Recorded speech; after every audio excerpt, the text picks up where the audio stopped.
এই সংসারে সবচেয়ে বড় পাপ কি হতে পারে? কেউ বলবেন অসত্য, কেউ বলবেন ছলনা, আবার কেউ বলবেন লালসা।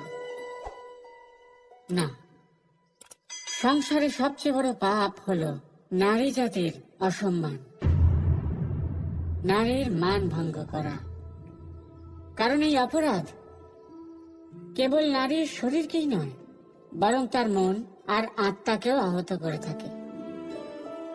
তাহলে এবার প্রশ্ন হলো, যে এই অপরাধ করেছে তাকে কি শাস্তি দেওয়া উচিত?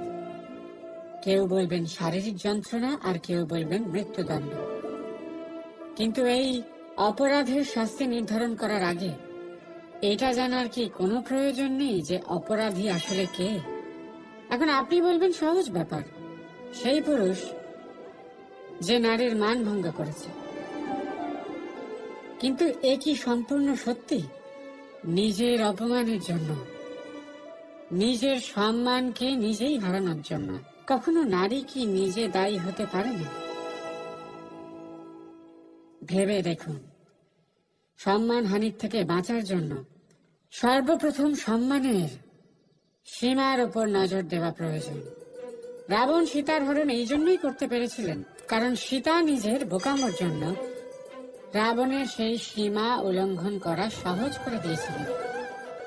কিন্তু অশোক বাটিকাতে সেই সীতাকেই রাবণ স্পর্শ পর্যন্ত করতে পারেননি, কারণ সে রাবণ আর তার মাঝখানে ঘাস দিয়ে একটা ছোট রেখা বানিয়ে দিয়েছিলেন।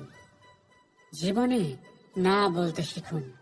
যদি কেউ আপনার সম্মানের সীমা পার করতে চেষ্টা করে, তাহলে তাকে সেখানেই আটকাতে শিখুন। আপনার ওপরে ওঠা প্রথম হাত, প্রথম কটাক্ষ ওইখানেই আটকাতে শিখে নিন। তখন কোনো পুরুষের সাহস হবে না আপনাকে আবার অপমান করতে চেষ্টা করার, কারণ নারী জননী, পূজনীয়।